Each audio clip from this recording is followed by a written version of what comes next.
Hi, welcome to lesson 27. So we're going to talk about a couple of things you should be careful about when doing hypothesis testing, as well as types of errors. So first, types of errors. So whenever you perform a hypothesis test, whatever conclusion you make, there's always that possibility, not a guarantee, that the conclusion you made was the incorrect one. So we want to minimize these incorrect decisions as much as possible, and we categorize these decisions, these wrong decisions, as either a type 1 error or a type 2 error. If you ever hear type 3 error, that's not us, that's a whole other field. So type 1 error. So this is going to be the false positive. So this is when you reject the null and you conclude the alternative is true, when the null actually is true. So it's a false positive.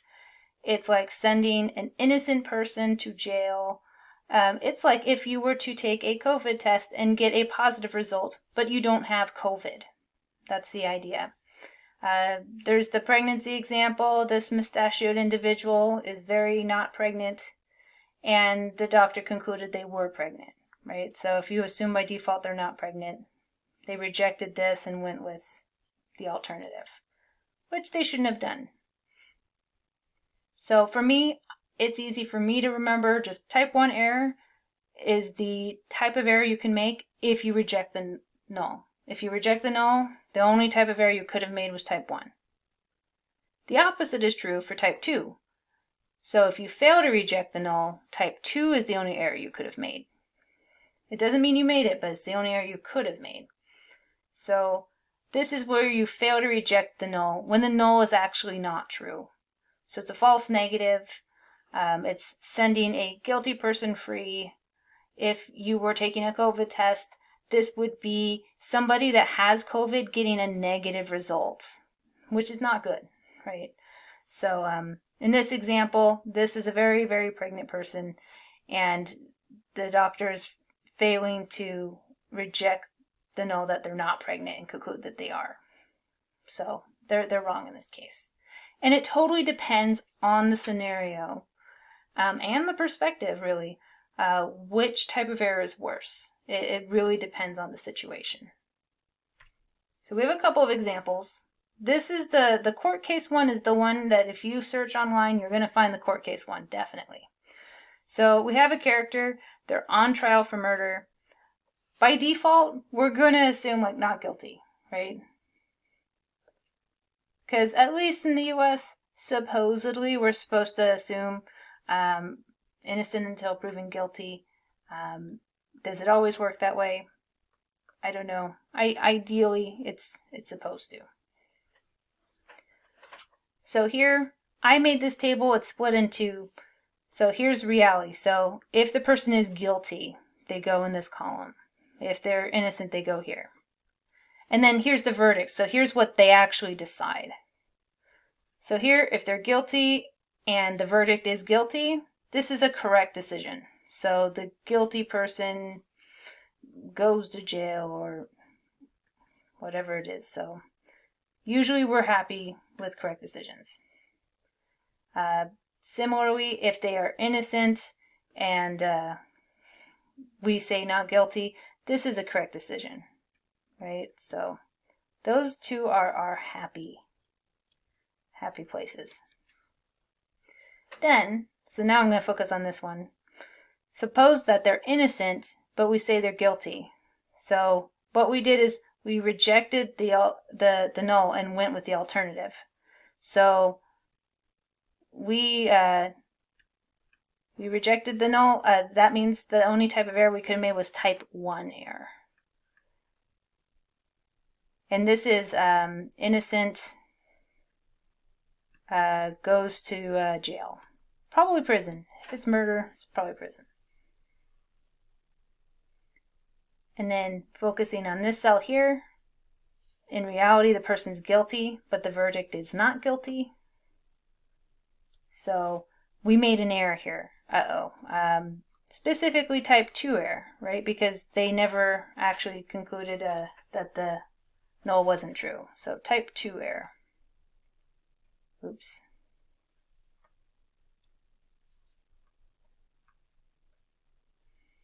And this is a guilty person, they go free. Right? They don't go to prison. So that would be the court case example, definitely the most common. You can definitely find the court case example online, probably in more detail. So definitely some folks, they're a little like, hey, maybe type 1 error is worse here, maybe type 2 error. I mean, I personally think that type 1 error is worse because no matter what, the guilty person goes free. So I set up a problem that it's a little less ambiguous, at least in my opinion. So, for funsies, right? Aboard the USS Enterprise, Spock is tasked with evaluating the vitals of a crew member. Not sure why him, but yeah.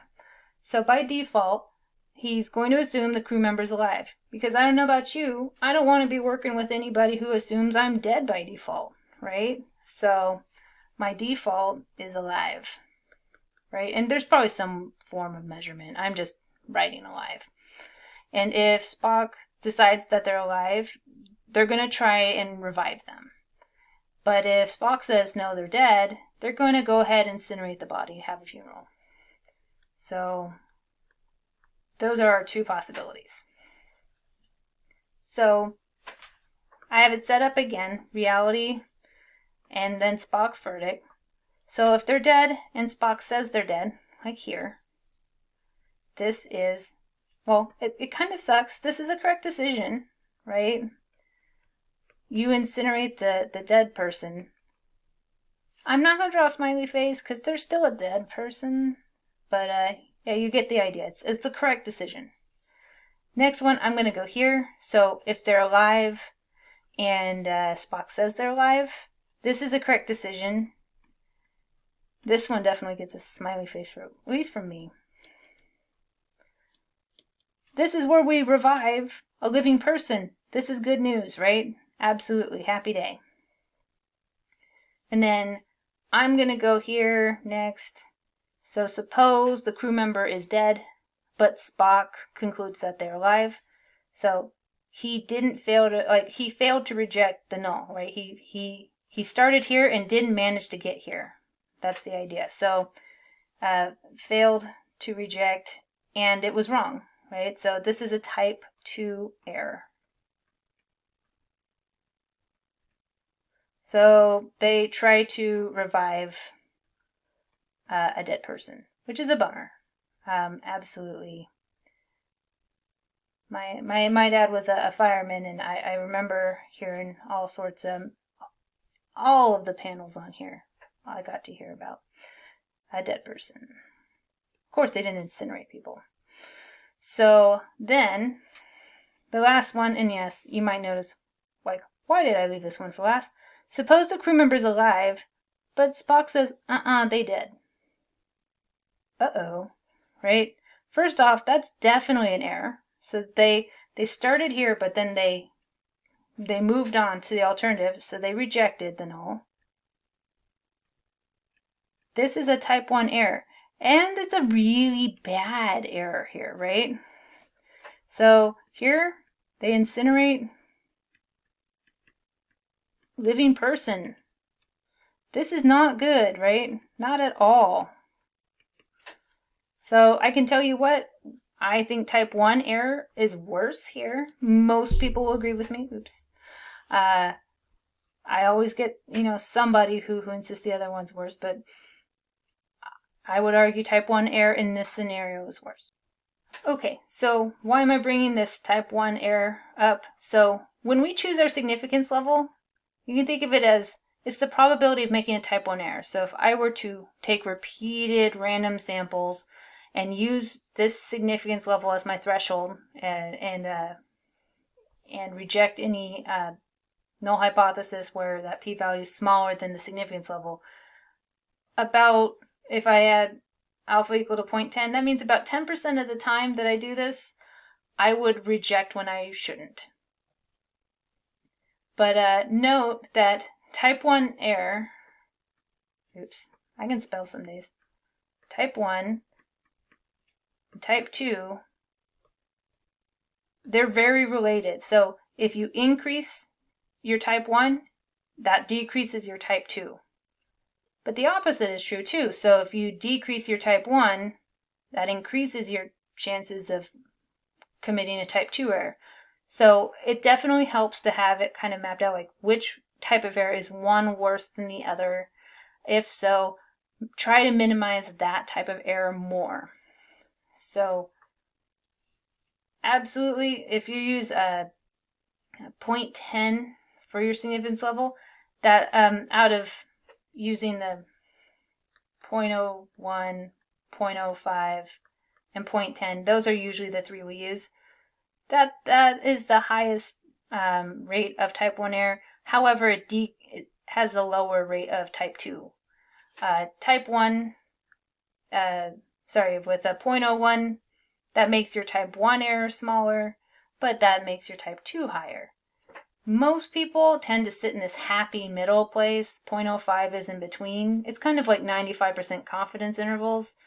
They tend to use 0.05 a lot. So no, some fields, some departments, like they'll use consistently a certain significance level a lot of the time.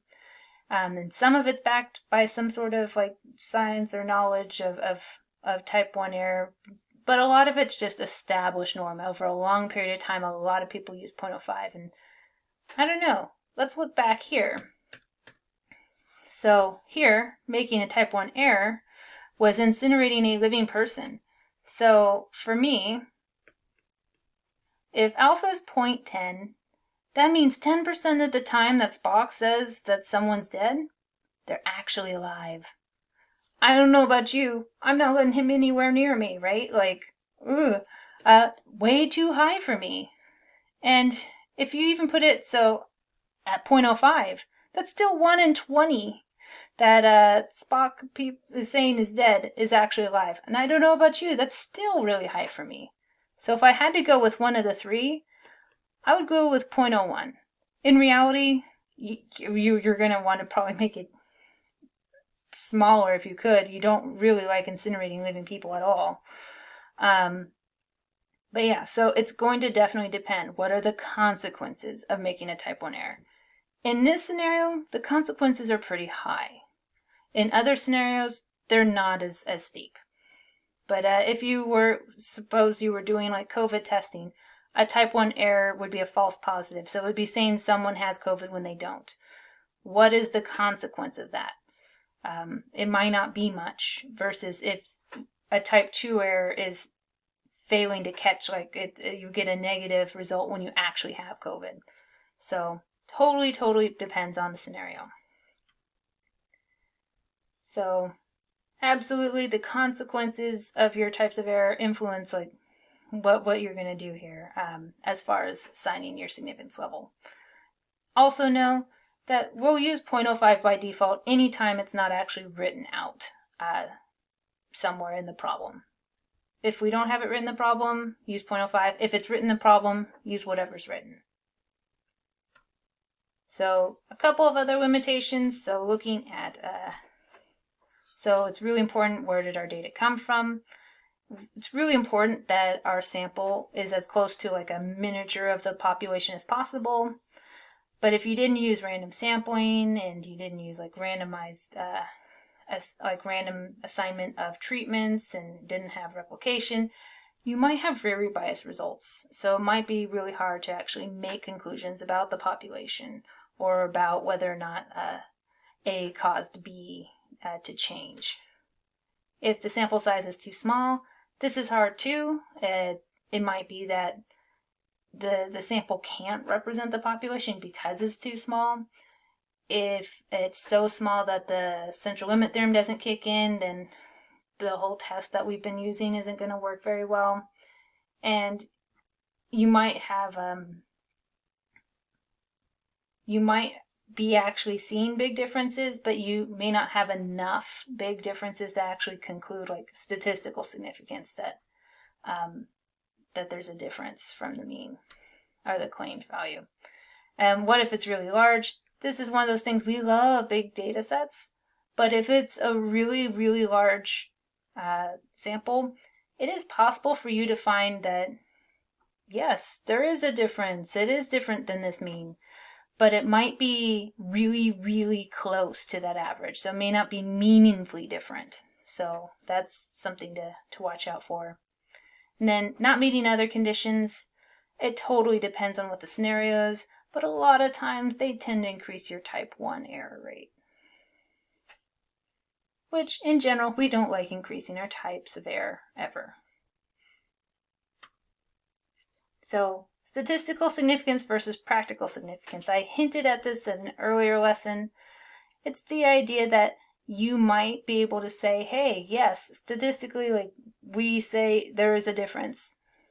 But then you have to get at, is it a meaningful difference? So we have this large city, and they go ahead, they find evidence their population is over. If they find it, their population's overweight, they're going to start a new weight loss campaign citywide.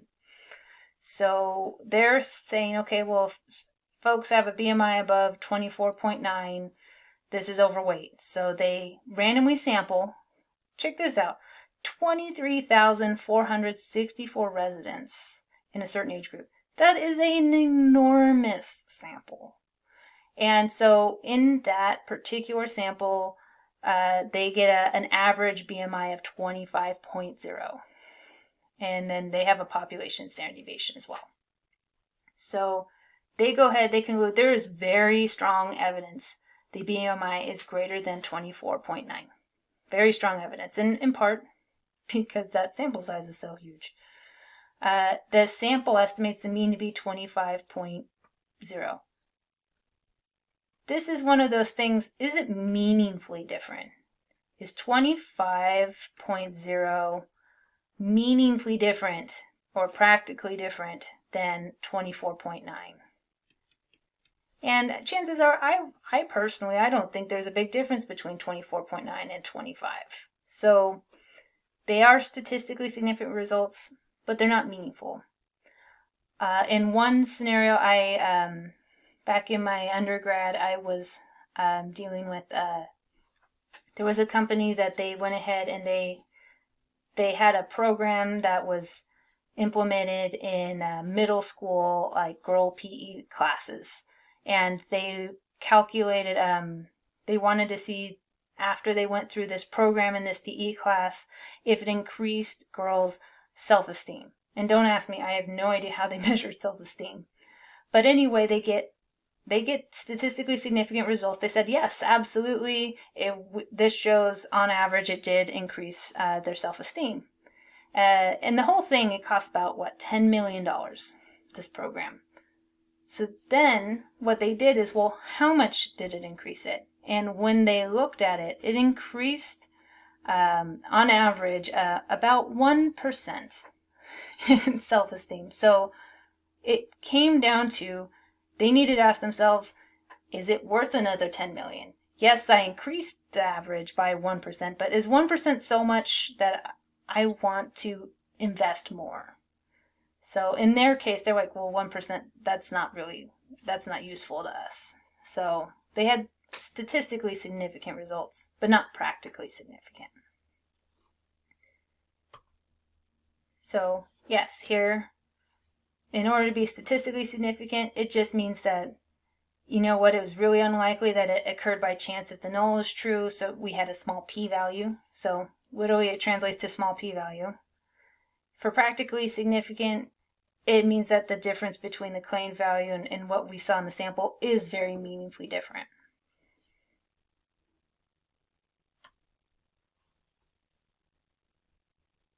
Okay, so we have another example here, and sorry, this is a little bit outdated. It's 2006-2007 school year.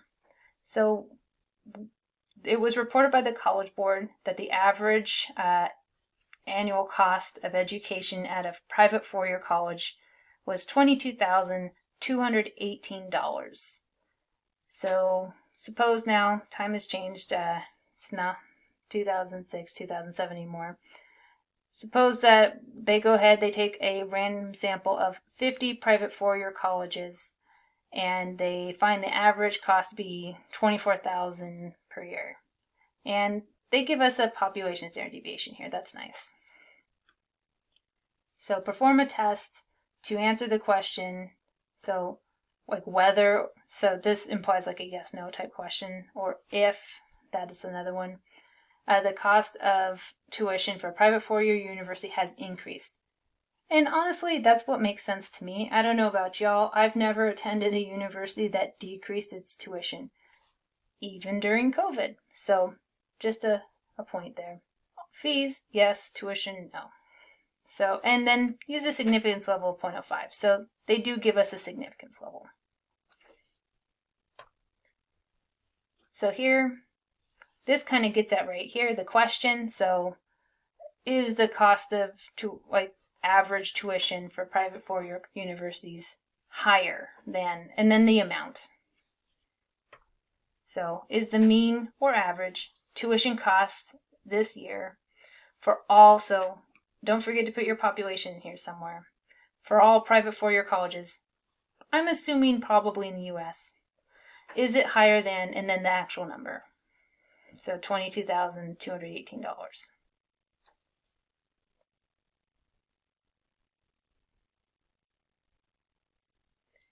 What's cool is if you have this set up just so when you want to get your parameter of interest, mean tuition cost this year for all private four-year colleges.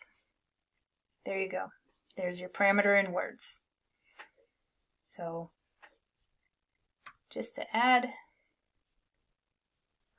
so my parameter of interest is going to be mu because I'm looking at a mean, right? It makes sense that what I'm collecting, it's tuition at each of these colleges. I would take an average of them. So that's my mean tuition cost this year for all private four-year colleges in the US. I'm going to keep throwing that in there. And then inventory time. So I took information from 50 private four-year colleges. And that's probably important that they're four-year colleges. It's definitely important that they're private. You don't want to just sample from all of them. And then, so what we saw in our sample, that was 24,000. And then what is claimed. So what we want to compare it to, that's that $22,218. Note, I'm still putting units, right? So N won't have units, but all of these others will. So my population standard deviation is 3,000. And then if I want to calculate sigma of x bar, that's sigma of x over the square root of n, and it's not a nice square this time. So I'm going to get, 3,000 over the square root of 50.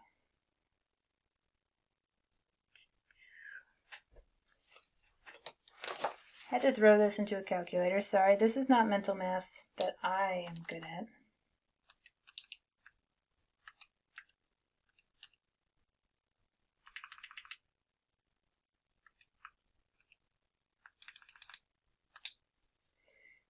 So I'm going to round. It's about $424, and I'm going to round out to two places because it's dollars, so 26 cents. So there's my inventory. I think that's everything there. So then, state my significance level. They gave me one, so I'm going to use, so alpha is 0.05. Then hypotheses. So I already covered that my parameter of interest is mu, so I need to put mu in both places. It's always an equal sign in the first one. And then what goes here is what's claimed. So remember, this number here does not come from the sample. It comes from another survey, it comes from a claim. It does not come from the sample itself. It should never come from the sample. So 22,218. And then I'm going to have that same value here. And then you have to decide, okay, what goes here? Do I just want to know if it's different from that 2006-2007 school year? Do I want to know if it's less than? Probably not. or do I want to know if it's higher? And so has increased, so that gives me what I want here. And so because this is I'm only looking to see higher, it's a one-sided test. So that means that when I find that p-value, the one-sided p-value, I'm going to be done. I'm not going to multiply by 2. If you want a two-sided p-value, multiply that one-sided p-value by 2, and then you're done. So checking my conditions here. So we took a random sample of 50 private four-year colleges. No noticeable issues of bias, so yes, I would argue yes. We have a sample size of 50. So remember, if your sample size is at least 30, chances are you're good. Central limit theorem's going to kick in. I would argue yes. So even though I don't know how the population is shaped, I don't know if it's very skewed or if it's roughly symmetric, a sample size of 50 is going to be good enough. And then the last condition, the population standard deviation, sigma, is known. Yes, we wrote that out in our inventory. That's that $3,000 value. So yes. So unlike that earlier question, yes, I would definitely say we have all three of these met. And in general, if we don't meet it, it's worth noting that we haven't met it, but we usually will still continue and still run the test.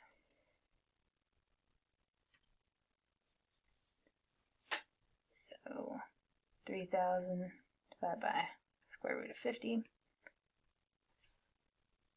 So now perform the appropriate test to answer the question. So I'm going to calculate the z-statistic and the p-value. So the z-statistic was that. So what I observed in the sample, so 24,000 minus what's claimed, so that 22,218, and then over that, I am blanking on what the value is. I'm going to just write the 3,000 over 50.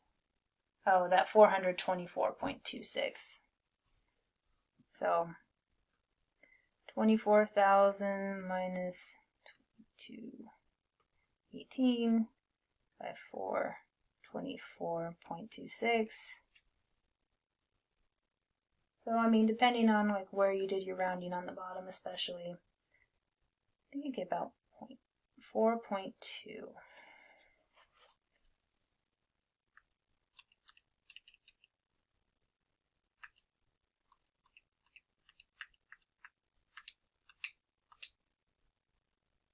Yeah, 4.20. So this is my z-statistic.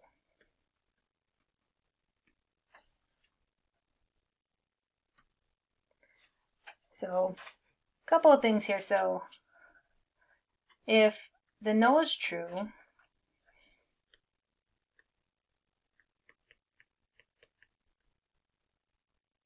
the mean is really going to be 22,218.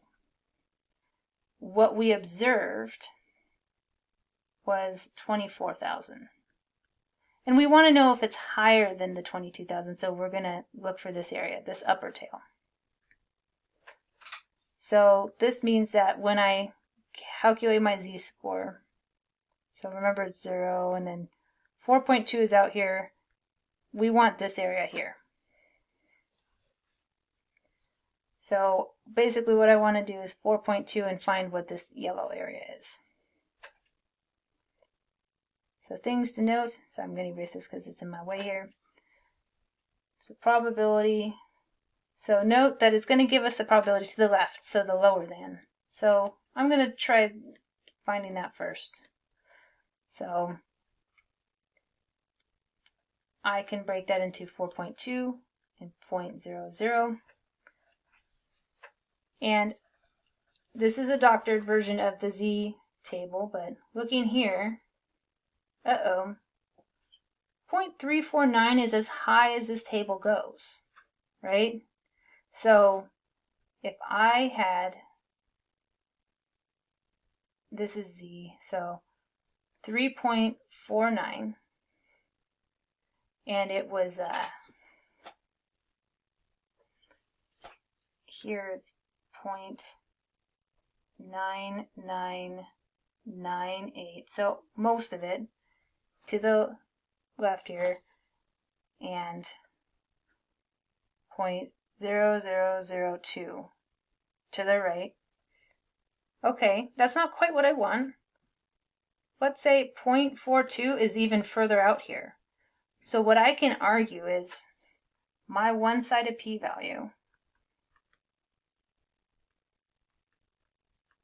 is less than 0.0002. I'm not sure how much less than from just this table, but I know that if 4.2 is further out than 3.49, then this area in this tail is even smaller.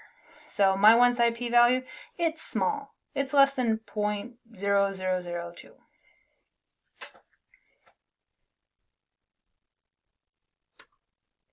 So one thing I want to note here too, we will flip out pretty much every time. If you say p-value equal to 0, the vast majority of the time we're going to flip out, because a p-value of 0 means what you found in the sample, whatever happened in the sample, is literally impossible. But if you saw in the sample, it's not, right? So we tend to, if you have a really, really tiny one, we go, oh, well, it's less than, if it's like less than 0.001 or 0.0001, that's usually sufficient. You can just say, hey, look, our p-value is smaller than a really small number. We get the idea. But you don't want to round your p-value to 0. We will get sad every time. So just know that. So a p-value less than 0.0002 at the 0.05 significance level. So really tiny p-value. This is really strong evidence, actually. So really strong evidence. We're going to go ahead and reject the null. We have strong evidence. So I would argue there's very strong evidence to suggest that. Now I have to put the alternative into words and context. So the mean, I don't know, is it tuition costs of, what's my population? It's all private four-year colleges.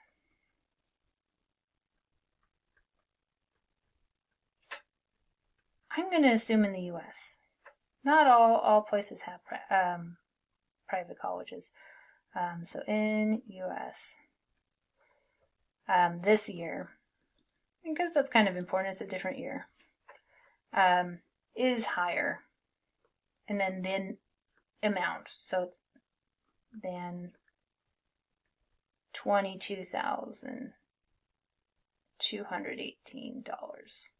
So we have very strong evidence to suggest that the mean tuition costs, and you can write average instead of mean, of all private four-year colleges in the U.S. this year is higher than $22,218, which is what it was in the 2006-2007 school year.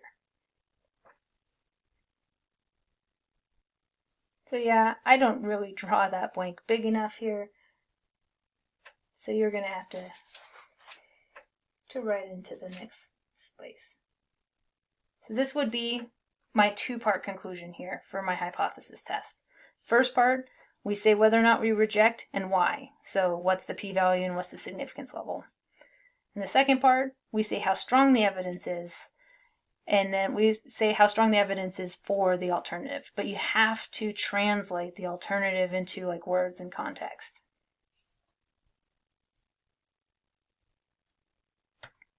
And then one more thing to note here. This is actually super useful. I hinted at it a tiny bit here. So if you have a two-sided hypothesis test, the results from that hypothesis test are absolutely related to a corresponding confidence interval. So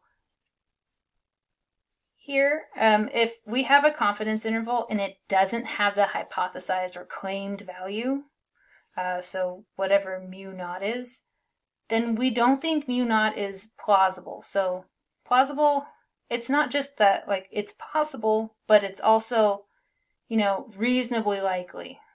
So if it's not in our confidence interval, we don't consider, this is not a plausible value for the mean of the population.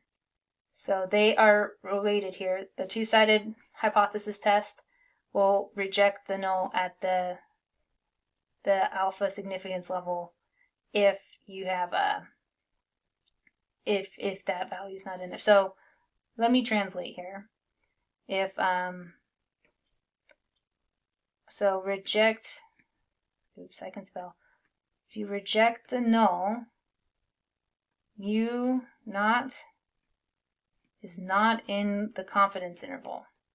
So if you are doing a hypothesis test at point 10 and you reject the null, that means in that 90% confidence interval, the claimed value won't be in it.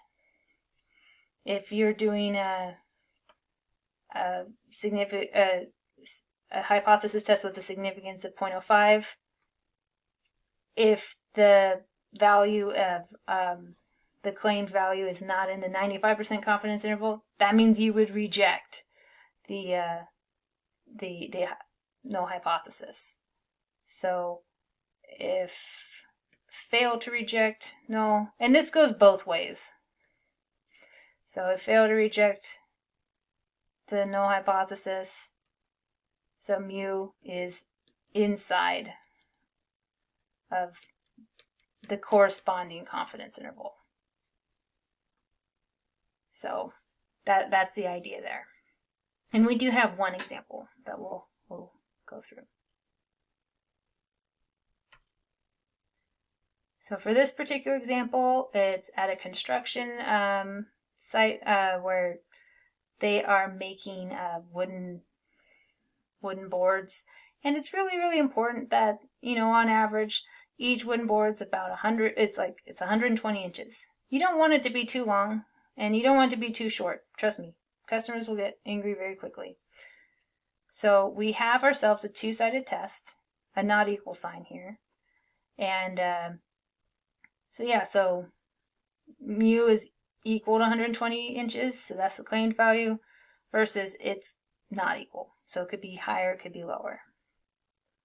So they go ahead, they calculate a 95% confidence interval, and they report the average board length is between 118.9 inches and 119.7 inches. So we want to know what we would conclude for the hypothesis test. So looking here, my immediate thing is 120 inches inside. No, it looks like if it only goes from 118.9 to 119.7, 120 is above the interval. So no. So we're going to reject the null. And not only that, it implies that our p-value is less than 0.05 because it's a 95% confidence interval. So I don't know what my p-value is equal to, but I know that if I rejected the null at the 0.05 significance level, my p-value is going to be less than it. I mean, it could technically be equal to, but it's going to be less. So that's an example there. I don't know, I think, so here it's just a breakdown. You can use this or not. So in general, a p-value of exactly 0, that's going to be something that pretty much doesn't happen. Just like a p-value of exactly 1, that's going to be really weird too. But know that we don't like you to say p-value equals 0. We'll jump on that every time. Never round down to 0. Say p-value is less than, and it could be just 0.001. That's small enough for us. If it's smaller than that. We don't want you to say 0.000000, like whatever. That's just tell us it's smaller than a small number and we're good. So yeah, very strong, strong, moderately strong. So like in here, little to no evidence. So yeah, if it's bigger than 0.10, that's not strong evidence at all. And that's going to be it for this lesson. There are a couple of your turn examples. And also, if you look under the lecture materials for this week, I did include, for confidence intervals as well as hypothesis tests, some extra practice problems that have solutions worked out. So I hope to hear from all of y'all on the discussion boards, and let me know if you have any questions or comments.